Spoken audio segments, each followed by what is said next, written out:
സമൂഹ മാധ്യമങ്ങളിൽ പരസ്പരം കൈകോർത്ത് പിടിച്ച് ചിരിക്കുന്ന കമിതാക്കളുടെ ചിത്രങ്ങൾ കണ്ടാൽ നമ്മളെല്ലാവരും ഒന്ന് ശ്രദ്ധിക്കും. എന്നാൽ ഈ ചിരിയുടെ പിന്നിൽ ഒളിച്ചിരിക്കുന്ന വലിയൊരു കൊലയാളിയെക്കുറിച്ചോ അതല്ലെങ്കിൽ ഒളിഞ്ഞിരിക്കുന്ന കറുത്ത കൈകളെക്കുറിച്ചോ നമ്മൾ ആരും അങ്ങനെ ചിന്തിക്കാറില്ല. എന്തിനേറെ പറയുന്നു, ഇത്തരം അക്രമങ്ങളിൽ, ഇത്തരം കുരുതി പ്രവർത്തനങ്ങളിൽ ഏർപ്പെടുന്ന അവർ പോലും ഒരു പക്ഷേ അങ്ങനെ ചിന്തിക്കുന്നുണ്ടായിരുന്നില്ല. മാനസികമായ പല പിരിമുറുക്കങ്ങളും ഇത്തരം പ്രവർത്തികളിലേക്ക് വഴിതിരിച്ചു വിട്ടു കഴിയുമ്പോൾ അവസാനമാണ് ഒരു പക്ഷേ താനൊരു കൊലയാളിയായി മാറി എന്ന രീതിയിലേക്ക് അവർ പരസ്പരം തിരിച്ചറിയുന്നുണ്ടാവുക. ഇന്ന് നമ്മൾ ചർച്ച ചെയ്യാൻ പോകുന്നത് അത്തരമൊരു വിഷയത്തെക്കുറിച്ചാണ്. സംഭവം നടക്കുന്നത് ഒത്തിരി വിദൂരമായ കാലഘട്ടങ്ങൾക്ക് മുമ്പിലല്ല. 2026 ജൂൺ 18 മഹാരാഷ്ട്രയിലെ ലോണാവാലയ്ക്ക് സമീപമുള്ള ചരിത്ര പ്രസിദ്ധമായ കോട്ടയായ ലോഹാഗഡ് കോട്ടയിൽ നിന്നും 350 അടി താഴ്ചയിലേക്ക് ഒരു ചെറുപ്പക്കാരനായ യുവാവ് വീണ് ദാരുണമായി മരണപ്പെടുന്നു. കാൽ വഴുതി വീണതാണ് മരണകാരണമെന്ന് അവന്റെ ഒപ്പമുണ്ടായിരുന്ന പ്രതിശ്രുത വധു ഉറക്കെ നിലവിളിച്ച് കരഞ്ഞുകൊണ്ട് നാട്ടുകാരെയും പോലീസിനെയും വിവരമറിയിക്കുന്നു. ഇത് കേട്ട് ഇത് ഒരു അപകട മരണമായി അവിടെയുള്ളവരെല്ലാവരും എഴുതി തള്ളുന്നു. പക്ഷേ ആ കൊക്കയുടെ അടിത്തട്ടിൽ വീണ് കിടന്ന പാതി മരിച്ച അവന്റെ ശരീരത്തിൽ കാറ്റടിച്ചപ്പോൾ പുറത്തു വന്നത് ഈ ലോകത്തെ ഞെട്ടിക്കുന്ന, അതല്ലെങ്കിൽ ഇത് കേട്ട എല്ലാവരെയും ഞെട്ടിക്കുന്ന വളരെ ക്രൂരമായ 20 വയസ്സുകാരിയുടെ തലച്ചോറിൽ വിരിഞ്ഞ ഒരു ക്രൂര കൊലപാതകത്തിന്റെ കഥയായിരുന്നു. ഭയപ്പെടുത്തുന്ന ആ പ്ലാനിങ്ങിന്റെ ചുരുളഴിയാത്ത ഏടുകളിലേക്ക് നമുക്കിന്നൊരു യാത്ര ചെയ്യാം. പൂനെയിലെ വലിയ സാമ്പത്തിക പശ്ചാത്തലമുള്ള ഒരു റിയൽ എസ്റ്റേറ്റ് ബിസിനസ് കുടുംബത്തിലെ ഒരു അംഗമായിരുന്നു കേതൻ അഗർവാൾ തന്നെയല്ലേ. വെറും 25 വയസ്സ് പ്രായമുള്ള അദ്ദേഹം ട്രക്കിങ്ങും അതേപോലെ ഡ്രൈവിങ്ങും അങ്ങനെ തുടങ്ങി ഒരുപാട് സ്കില്ലുകൾ ഉണ്ടായിരുന്ന, ഇതിനെ എല്ലാത്തിനെയും വളരെയധികം പ്രേമിച്ചിരുന്ന വളരെ എനർജറ്റിക് ആയിട്ടുള്ള ഒരു യുവാവായിരുന്നു. കുടുംബത്തിന്റെ താല്പര്യത്തോടു കൂടിയായിരുന്നു സിയ ഘോസാൽ എന്ന 20 വയസ്സും മാത്രം പ്രായമുള്ള പെൺകുട്ടിയുടെ കല്യാണാലോചന അദ്ദേഹത്തിന് വന്നിരുന്നത്. 2 വലിയ കുടുംബങ്ങൾ തമ്മിലുള്ള ബന്ധം, സംസാരത്തിലും പെരുമാറ്റത്തിൽ സിയ കേതന്റെ കുടുംബത്തിന്റെ മനം കവർന്നു. അങ്ങനെ 2 കുടുംബങ്ങളും തമ്മിൽ കല്യാണങ്ങൾ തീരുമാനിച്ചു. നവംബർ മാസത്തിൽ രാജസ്ഥാനിലെ ഉദയ്പൂരിലെ വലിയ ഒരു ഹെറിറ്റേജിൽ വെച്ച് കല്യാണം തീരുമാനിച്ചു.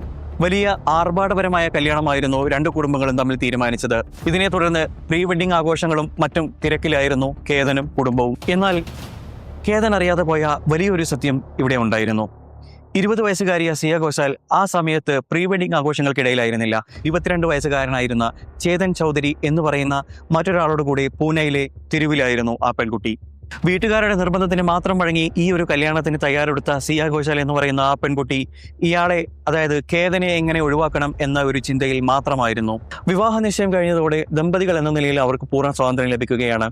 ഇതിനുശേഷം പ്രീ വെഡിങ് ഫോട്ടോഷൂട്ടിനായി ഇന്തോനേഷ്യയിലെ ബാലിയിലേക്ക് പോവാൻ കേതനും സിയയും തീരുമാനിക്കുന്നു. അങ്ങനെ അതിനുവേണ്ടിയ ഫ്ലൈറ്റ് ടിക്കറ്റുകളും വലിയ ഹോട്ടൽ ബുക്കിങ്ങുകളും എല്ലാം നടത്തി തയ്യാറെടുക്കുന്നു. യാത്ര തിരിക്കാനായി ഇരുവരും കാറിൽ പൂനെയിൽ നിന്നും മുംബൈയിലേക്ക് സഞ്ചരിക്കുന്നു. ഇങ്ങനെ സഞ്ചരിക്കുന്നതിനിടയിൽ മുംബൈയിലെ ഒരു പ്രമുഖ ഹോട്ടലിൽ വഴിയരികിലായി ഇവർ വിശ്രമിക്കാനായി അല്പസമയം കാർ നിർത്തിയിടുന്നു. ഇവിടെ വെച്ചാണ് ആദ്യത്തെ റെഡ് ഫ്ലാഗ് കാണുന്നത്. മറ്റൊന്നുമല്ല, ബാലിയിലേക്കുള്ള യാത്രയിലേക്ക് തയ്യാറെടുക്കുന്നതിനിടെ കേതന്റെ പാസ്പോർട്ട് മിസ്സാവുന്നു. ഇതെങ്ങനെ സംഭവിച്ചെന്ന് ഇവർക്ക് യാതൊരു പിടിയും കിട്ടുന്നില്ല. അങ്ങനെ ബാലിയിലേക്കുള്ള അവരുടെ യാത്ര അവിടെ വെച്ച് മുടങ്ങുന്നു. എന്നാൽ ലക്ഷ്യങ്ങൾ സംഭവിച്ചിട്ടും ഈ സാഹചര്യത്തിൽ സിയ കേതനെ ആശ്വസിപ്പിക്കുകയാണ് ചെയ്തത്. സുഹൃത്തുക്കളെ, സത്യത്തിൽ ഇവിടെ എന്തായിരുന്നു സംഭവിച്ചത്? പാസ്പോർട്ട് മിസ്സായിരുന്നത് എങ്ങനെയാണെന്ന് നിങ്ങൾക്ക് മനസ്സിലായോ? സ്വാഭാവികമായ ബുദ്ധിയോടുകൂടി ചിന്തിക്കൂ. കേതൻ ബാത്റൂമിൽ പോയ സമയത്ത് സിയ അവന്റെ പാസ്പോർട്ട് എടുത്ത് ചവറ്റുകൊട്ടയിലേക്ക് വലിച്ചെറിയുകയായിരുന്നു. ഇതിന് കാരണം എന്താണെന്ന് വെച്ച് കഴിഞ്ഞാൽ, അഥവാ ഇവർ ബാലിയിൽ എത്തിപ്പെട്ട് കഴിഞ്ഞാൽ അവിടെ വെച്ച് കേതനെ ഇല്ലായ്മ ചെയ്തു കഴിഞ്ഞാൽ സ്വാഭാവികമായും അവിടുത്തെ നിയമവ്യവസ്ഥ അനുസരിച്ച് തീർച്ചയായും സിയ എന്ന് പറയുന്ന പെൺകുട്ടി അപകടത്തിൽപ്പെടാൻ സാധ്യതയുണ്ട്. അതുകൊണ്ട് തന്നെ അത്തരമൊരു രാജ്യത്ത് വെച്ച് ഈ ക്രൂരകൃത്യം നടത്തി കഴിഞ്ഞാൽ നിയമവ്യവസ്ഥയുടെ കഠിനമായ പരിഷത്തുകൾ കാരണം അവൾ അപകടത്തിൽപ്പെടുകയും അവൾക്ക് തിരിച്ചു വരാൻ പറ്റാത്ത സാഹചര്യം വന്നു ചേരുമായിരുന്നു. അതുകൊണ്ട് തന്നെ അവൾക്ക് ഇന്ത്യ പോലെ നിഗൂഢമായ ഒരു സ്ഥലം വേണമായിരുന്നു ഇതുപോലൊരു ക്രൂരകൃത്യം ചെയ്യാൻ. അതുകൊണ്ടാണ് കേതന്റെ പാസ്പോർട്ട് അവിടെ വെച്ച് അവൾ ചവറ്റുകൊട്ടയിലേക്ക് വലിച്ചെറിഞ്ഞത്. ബാലി ട്രിപ്പ് മുടങ്ങിയതോടെ കേതൻ വളരെ മാനസിക വിഷമത്തിലായിരുന്നു. എന്നാൽ ഈ ഒരു സാഹചര്യം മറികടക്കാനായി സിയ അവനോട് മറ്റൊരു ഐഡിയ പറയുന്നു. നമുക്കൊരു ട്രക്കിംഗ് പോയാലോ? ലോണാവാലയിലെ ലോഹാഗഡ് എന്ന് പറയുന്ന ആ ഒരു മലമുകളിലേക്ക് നമുക്കൊരു ട്രക്കിംഗ് പോയാലോ? സന്തോഷത്തോടെ കേതൻ അതിനെ സമ്മതിച്ചു. അങ്ങനെ 2026 ജൂൺ 14 അവർ ലോഹാഗഡിലേക്ക് ട്രക്കിംഗ് പോകാൻ തീരുമാനിച്ചു. അവിടെ അന്നത്തെ കാലാവസ്ഥ എന്തായിരുന്നു വെച്ചാൽ മഴയ്ക്ക് തൊട്ട് മുൻപായിരുന്ന ശാന്തമായ കാലാവസ്ഥയായിരുന്നു. ആ സാഹചര്യത്തിൽ അത് അവിടെ സംഭവിക്കുന്നു. മലമുകളിലെത്തിയ സിയ പെട്ടെന്ന് അവനോട് വേറൊരു മലമുകൾ ചൂണ്ടിക്കാണിച്ചുകൊണ്ട് പറയുന്നു, കേതൻ അങ്ങോട്ടേക്ക് നോക്കൂ, അവിടെ ഒരു വലിയ പാമ്പ്. അങ്ങനെ കേതൻ അങ്ങോട്ടേക്ക് നോക്കിയ സമയത്ത് പെട്ടെന്ന് സിയ അവനെ പുറകിൽ നിന്നും തള്ളാൻ ശ്രമിക്കുന്നു. പക്ഷേ എന്തോ ഭാഗ്യം കൊണ്ട് അവൻ അവിടെ ബാലൻസ് കിട്ടുന്നു. ഒരു കാലിൽ തിരിഞ്ഞുകൊണ്ട് അവൻ തിരിഞ്ഞു നിന്ന് നേരെ സിയയെ നോക്കുന്നു. സിയയെ നോക്കുന്ന സമയത്ത് സിയ അവനോട് പറയുകയാണ്, അയ്യോ എന്റെ ബാലൻസ് നഷ്ടപ്പെട്ട് ഞാൻ നിങ്ങളുടെ മുകളിലേക്ക് വീണതാണ്, എന്നോട് ക്ഷമിക്കൂ. തൽക്ഷണം അവനെ കെട്ടിപ്പിടിച്ചുകൊണ്ട് അവിടെ നിൽക്കുന്നു. ഈ സാഹചര്യത്തിൽ സ്നേഹം കൊണ്ട് അന്ധനായി പോയ കേതൻ അത് സത്യമാണെന്ന് വിശ്വസിക്കുകയും ചെയ്യുന്നു. കൃത്യം 4 ദിവസങ്ങൾക്ക് ശേഷം ആദ്യ ശ്രമം പരാജയപ്പെട്ടതോടുകൂടി സിയ മറ്റൊരു ഐഡിയ ഇവിടെ അപ്ലൈ ചെയ്യാൻ ശ്രമിക്കുന്നു. കൃത്യം 4 ദിവസം കഴിഞ്ഞപ്പോൾ ജൂൺ 18-ാം തീയതി സിയയുടെ ബർത്ത്ഡേ വരെയാണ്. ഇതേ ദിവസം സിയ വേറൊരു പ്ലാനിങ്ങുമായിട്ട് കേതനെ അപ്രോച്ച് ചെയ്യുന്നു. അത് മറ്റൊന്നുമായിരുന്നില്ല, ബർത്ത്ഡേക്ക് അവൻ്റെ കൂടെ നേരത്തെ പോയിരുന്ന നിന്റെ കൂടെ ഒരിക്കൽ കൂടി ലോഹാഗഡ് ഫോർട്ടിന്റെ മുകളിൽ ചെന്ന് സൺസെറ്റ് കാണണം, ഇതായിരുന്നു അവളുടെ ആവശ്യം. എന്നാൽ 4 ദിവസം മുൻപ് പോയ സ്ഥലത്ത് ഒരിക്കൽ കൂടി പോവാൻ കേതന് താല്പര്യമുണ്ടായിരുന്നില്ല. പക്ഷേ പ്രതിസുത വധുവിന്റെ വാശി കണക്കിലെടുത്ത് അവൻ ഒരിക്കൽ കൂടി അവിടെ പോകാൻ തയ്യാറെടുത്തു. അങ്ങനെ രണ്ടുപേരും കൂടി കാർ എടുത്ത് അങ്ങോട്ടേക്ക് പോവുകയാണ്. ഏകദേശം ഉച്ചയ്ക്ക് 2 മണിയോടുകൂടി അവർ താഴ്വരയിലെത്തുന്നു. എന്നാൽ സാധാരണയേക്കാൾ ചൂടുള്ള ഒരു ദിവസമായിരുന്നുകൊണ്ട് തന്നെ ലോണാവാലിയിൽ അന്ന് കാര്യമായിട്ടുള്ള തിരക്കൊന്നും ഉണ്ടായിരുന്നില്ല. അവർ ആ കോട്ട കയറി തുടങ്ങി. ഇവിടെ നിന്നാണ് കഥയിലെ ട്വിസ്റ്റുകൾ ആരംഭിക്കുന്നത്. അവർക്ക് മുമ്പേ ആ കോട്ടയിൽ കയറി ആരും കാണാത്ത ഒരു പാറപ്പത്തിൽ ഒളിച്ചിരിക്കുന്ന അവളുടെ കാമുകൻ കൂടി അവിടെ ഉണ്ടായിരുന്നു. കടുത്ത ചൂട് മാത്രമല്ല, സഞ്ചാരികൾ കുറവ്, അങ്ങനെ എല്ലാം കൊണ്ടും അവർക്ക് സാഹചര്യം അനുകൂലമായി നിന്നിരുന്നു. കറുത്ത ഹുഡി ധരിച്ചുകൊണ്ട് മുഖം മുഴുവൻ കാണാത്ത രീതിയിൽ അവിടെ ഒളിച്ചിരുന്ന 22 വയസ്സുകാരനായ ആ കാമുകന്റെ പേര് ചേതൻ ചൗധരി എന്നായിരുന്നു. കോട്ടയുടെ മുകളിലെത്തി ഏകദേശം 4:30 ആരും കാണാത്ത ആ കൊക്കയുടെ വക്കിൽ എത്തി നിൽക്കുന്നു. ഈ സമയത്ത് ചേതൻ ഇങ്ങനെ വക്കത്ത് നിൽക്കുന്ന സമയത്താണ് സിയ അവനോടൊരു കാര്യം പറയുന്നത്. ചേതൻ, നീ ആ കൊക്കയോട് ചേർന്ന് നിൽക്കൂ, നിനക്ക് വളരെ മനോഹരമായ ഒരു റീൽ ഞാൻ എടുത്തു തരാം. യാതൊരു സംശയവുമില്ലാത്ത കേതൻ ആ സമയത്ത് അവൾ പറഞ്ഞതുപോലെ അങ്ങനെ തന്നെ തിരിഞ്ഞു നിന്നു. അവന്റെ കണ്ണുകൾ ദൂരെ അസ്തമിക്കാൻ പോകുന്ന സൂര്യനിലേക്കായിരുന്നു. ഈ സമയത്ത് പാറപ്പത്തിൽ ഒളിഞ്ഞിരുന്ന ചേതൻ പുറത്തേക്ക് വരികയാണ്. സാഹചര്യം ചിന്തിക്കുക,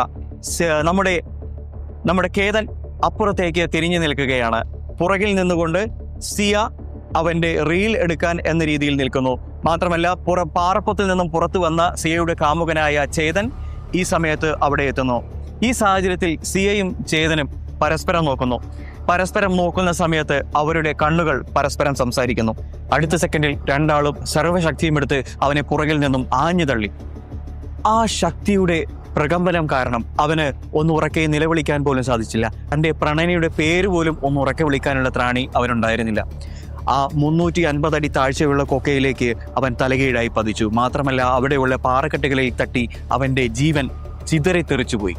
കൃത്യം കഴിഞ്ഞയുടൻ കേതൻ അവിടെ നിന്നും ഓടിമറഞ്ഞു. കൃത്യം 15 മിനിറ്റുകൾക്ക് ശേഷം സിയ തൻ്റെ ഫോൺ എടുത്ത് തൊട്ടടുത്ത പൂനെ പോലീസ് സ്റ്റേഷനിലേക്ക് വിളിക്കുകയാണ്. സാർ, എന്റെ ഫിയാൻസി ഫോട്ടോ എടുക്കാൻ ശ്രമിക്കുന്നതിനിടെ കൊക്കയിലേക്ക് കാൽവഴുതി മറിഞ്ഞു വീണു. സാർ, ആരെങ്കിലും ഒന്ന് ഓടി വരണം.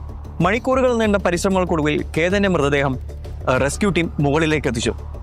തുടർന്ന് ആശുപത്രിയിൽ നടന്ന സിയയുടെ പ്രകടനം കണ്ട്, പെർഫോമൻസ് കണ്ട് അവിടെയുള്ള പോലീസുകാരും അധികൃതരും സത്യത്തിൽ കണ്ണു നിറഞ്ഞുപോയി. അതിനുശേഷം രാത്രി സിയ ഇൻസ്റ്റഗ്രാമിൽ അവന്റെ ഒരു പഴയ വീഡിയോ ഷെയർ ചെയ്തുകൊണ്ട് ഒരു പോസ്റ്റ് ഇടുന്നു. പക്ഷേ കേതന്റെ അച്ഛൻ എന്തുകൊണ്ടോ ഒട്ടും ശാന്തമായിരുന്നില്ല. അദ്ദേഹത്തിന്റെ മനസ്സ് തൻ്റെ മകന് ഇങ്ങനെ ഒരു അപകടം സംഭവിക്കാനുള്ള സാധ്യത വളരെ കുറവാണ് എന്ന് കൃത്യമായി പറഞ്ഞുകൊണ്ടേയിരുന്നു. ഇതിന് കാരണം വർഷങ്ങളുടെ എക്സ്പീരിയൻസ് ഉള്ള കേതൻ ഒരുപാട് ട്രക്കിങ്ങിന് ഇതിനു മുമ്പും പോയിട്ടുണ്ട്. ഇതൊന്നും അദ്ദേഹത്തിന്റെ കണക്കിൽ ഒരു ട്രക്കിങ്ങിൽ പോലും പെടുത്താൻ പറ്റുമായിരുന്നില്ല. കാരണം ഇതിനേക്കാൾ റിസ്ക് എടുക്കാവുന്ന ഒരുപാട് ട്രക്കിങ്ങുകൾ കേതൻ ഇതിനു മുമ്പ് ചെയ്തിട്ടുണ്ട്. അതുകൊണ്ട് തന്നെ തൻ്റെ മകൻ ഇത്തരമൊരു അപകടത്തിൽ പെടാനുള്ള സാധ്യത വളരെ കുറവാണെന്ന് അദ്ദേഹം പൂനെ പോലീസിനോട് തറപ്പിച്ചു പറഞ്ഞു. ഇതേ കാരണം കൊണ്ട് തന്നെ പോലീസ് ഈ കേസ് ഒരിക്കൽ കൂടി സീരിയസ് ആയിട്ട് പഠിക്കാൻ തീരുമാനമെടുക്കുകയാണ്. അങ്ങനെ പോലീസ് ലോഹാഗഡ് ഫോർട്ടിന്റെ അടിവാരത്തുള്ള ഒരു ചായക്കടയിലെ CCTV പരിശോധിക്കാൻ തീരുമാനിച്ചു. ആ CCTV പരിശോധിച്ച സമയത്ത് വളരെ വിചിത്രമായ ഒരു ഫൂട്ടേജ് അവർക്ക് ലഭിക്കുകയാണ്. അത് മറ്റൊന്നുമല്ല, ഇത്രയും കടുത്ത ചൂടുള്ള സമയത്ത് ഒരു ഹൂഡിയൊക്കെ പുതച്ചുകൊണ്ട് മുഖവും കൈകാലുകളുമെല്ലാം മൂടിക്കെട്ടിക്കൊണ്ട് ഒരു മനുഷ്യൻ ഒറ്റയ്ക്ക് ആ പാറയ്ക്ക് മുകളിലേക്ക് നടന്നു പോവുകയാണ്. ഈ ഫൂട്ടേജ് കണ്ട് സംശയം തോന്നുന്ന പോലീസ് നേരെ സിയയുടെ ഫോൺ കസ്റ്റഡിയിലെടുത്ത് പരിശോധിക്കാൻ തീരുമാനിച്ചു. സിയയുടെ ഫോൺ സൈബർ പോലീസ് കൃത്യമായി പഠിച്ചു കഴിഞ്ഞ് അവളുടെ പഴയ ഫോൺ റെക്കോർഡുകൾ അവർ റിക്കവർ ചെയ്തെടുത്തു. ഇത് റിക്കവർ ചെയ്തെടുത്തപ്പോൾ ഇന്ത്യൻ ക്രൈം ചരിത്രത്തിൽ തന്നെ ഏറ്റവും വിചിത്രവും ക്രൂരവുമായ ഒരു കൊലപാതകമാണ് തെളിഞ്ഞത്. കഴിഞ്ഞ 6 മാസത്തിനിടയിൽ സിയ ഖോയലും ചേതൻ ചൗധരിയും തമ്മിൽ സംസാരിച്ചത് 4100 മണിക്കൂറുകൾക്കധികമാണ്. അതായത് ശരാശരി ഒരു ദിവസം 25 കോളിലേറെ. വീണ്ടും ചേതൻ ചൗധരിയുടെ ടവർ ലൊക്കേഷൻ കൂടി പോലീസ് പരിശോധിച്ചപ്പോൾ അവർക്ക് മനസ്സിലായി കൃത്യം നടക്കുന്ന സമയത്ത് ചേതൻ ചൗധരി തന്നെയാണ് അവിടെ ഉണ്ടായിരുന്നത്. അതുകൊണ്ട് തന്നെ തെളിവുകളെല്ലാം നിരത്തിവെച്ച് പൂനെ പോലീസ് ഇവരെ രണ്ടുപേരെയും രണ്ട് ഭാഗത്തേക്കിരുത്തി ക്വസ്റ്റ്യൻ ചെയ്യാൻ തീരുമാനിച്ചു. ഇപ്പോൾ തെളിഞ്ഞത് മൂന്നാം പക്കം കൃത്യമായ കൊലപാതകത്തിന്റെ അടവ് നയങ്ങളാണ്. ആ 20 വയസ്സുകാരിയുടെ പൈശാചികത ഇവിടെ തെളിഞ്ഞു വീഴുകയാണ്. തങ്ങളുടെ സ്വകാര്യ ജീവിതത്തിന് ഭംഗം വരുത്തുന്ന, അതല്ലെങ്കിൽ തങ്ങളുടെ പ്രണയത്തിന് വികലമായി നിൽക്കുന്ന കേതനെ ഇല്ലായ്മ ചെയ്യാൻ വേണ്ടി അവർ കഴിഞ്ഞ 6 മാസമായി കഠിനമായ പ്ലാനിങ്ങിലായിരുന്നു. പോലീസ് പ്രതികളെ അറസ്റ്റ് ചെയ്തു. BNS 103 അഥവാ കൊലപാതകം, സെക്ഷൻ 61 അഥവാ ഗൂഢാലോചന, ഈ 2 വകുപ്പുകൾ ചേർത്ത് പ്രതികളെ കോടതിയിൽ പ്രസന്റ് ചെയ്തു. കോടതി പ്രതികളെ റിമാൻഡിൽ അയച്ചു. കേസിന്റെ വിചാരണ ഈ അടുത്ത കാലത്ത് ആരംഭിക്കാൻ പോകുന്നതേ ഉള്ളൂ. സുഹൃത്തുക്കളെ, ഈ കേസ് നമ്മളെ പഠിപ്പിക്കുന്ന വലിയൊരു പാഠമുണ്ട്. പെൺമക്കളുടെ മാതാപിതാക്കളോടാണ് പറയാനുള്ളത്. നിങ്ങളുടെ മകൾക്ക് ഒരു കല്യാണത്തിന് താല്പര്യമില്ലെങ്കിൽ നിങ്ങൾ എന്തിനു വേണ്ടി അവരെ നിർബന്ധിക്കുന്നു? ജീവിക്കേണ്ടതവരാണ്, കാണുന്നവർ നിങ്ങളും. അപ്പോൾ ജീവിക്കേണ്ടവരല്ലേ അവരുടെ ജീവിതം തീരുമാനിക്കേണ്ടത്? ഒരു പ്രായം എത്തിക്കഴിഞ്ഞാൽ മക്കളുടെ കാര്യത്തിൽ ഇടപെടുന്ന മാതാപിതാക്കളോട് പറയാനുള്ളത്, നിങ്ങൾക്ക് 18 വയസ്സ് വരെ അവരുടെ കാര്യങ്ങൾ അവർക്ക് പക്വത എത്തുന്നത് വരെ തീരുമാനിക്കാനുള്ള അർഹതയുണ്ട്. അത് കഴിഞ്ഞാൽ നിങ്ങളുടെ തീരുമാനം അവരുടെ ജീവിതകാലം മുഴുവൻ സഹിക്കേണ്ടി വരുന്നു എന്ന് പറയുന്നത് വളരെ കഷ്ടമാണ്. അവരുടെ മനസ്സിൽ മറ്റൊരാളാണെങ്കിൽ അത് തുറന്നു പറയാനുള്ള സ്പേസ് ഒരു ഫ്രണ്ട്ലി അപ്രോച്ചോട് കൂടി നിങ്ങൾ നിങ്ങളുടെ വീടുകളിൽ നൽകുക. അല്ലെങ്കിൽ ഇത്തരത്തിലുള്ള പാവപ്പെട്ട, ഒട്ടും സെൽഫിഷ് അല്ലാത്ത ഇത്തരം ആളുകളുടെ, ചെറുപ്പക്കാരുടെ ജീവിതമാണ് ഇതുപോലെയുള്ള പെൺകുട്ടികളുടെ ക്രൂരമായ മനസ്സ് കാരണം ഇല്ലാതായിത്തീരുന്നത് എന്ന് നിങ്ങൾ മനസ്സിലാക്കുക. അതുപോലെ യുവാക്കളോടും കൂടി ഒരു കാര്യം പറയാനുണ്ട്. പ്രണയം എന്ന് പറയുന്നത് അന്ധമായ, വികലമായ ഒരു സാധനമല്ല എന്നുള്ളത് നിങ്ങൾക്ക് മനസ്സിലാക്കുക. നിങ്ങളുടെ മുൻപിൽ കാണുന്ന റെഡ് ഫ്ലാഗുകൾ ഏതൊക്കെയാണെന്ന് തിരിച്ചറിയാനുള്ള സെൻസിറ്റിവിറ്റി, കോമൺ സെൻസ് നിങ്ങൾക്കുണ്ടായിരിക്കണം. അതല്ലെങ്കിൽ ഇത്തരം ഒരു അനുഭവം നാളെ നിങ്ങളുടെ ജീവിതത്തിലും ഉണ്ടായിത്തീരാനുള്ള സാധ്യത വളരെയേറെയാണ്. പുറമേ ചിരിക്കുന്ന എല്ലാ മുഖങ്ങൾക്ക് പിന്നിലും വെളുത്ത നിറമായിരിക്കില്ല എന്ന് നിങ്ങൾ മനസ്സിലാക്കുക. ഈ കേസിനെ കുറിച്ച് നിങ്ങളുടെ അഭിപ്രായം എന്താണ്? ഇത്തരത്തിലുള്ള സാഹചര്യം നിങ്ങളുടെ ആരുടെയെങ്കിലും ജീവിതത്തിൽ അനുഭവിക്കേണ്ടി വന്നിട്ടുണ്ടോ? തീർച്ചയായും നിങ്ങളുടെ അഭിപ്രായങ്ങൾ വീഡിയോ താഴേക്ക് കമന്റ് ചെയ്യാം. മറ്റൊരു വീഡിയോയുമായി നാളെ കാണുന്നത് വരേക്കും ഗുഡ് ബൈ.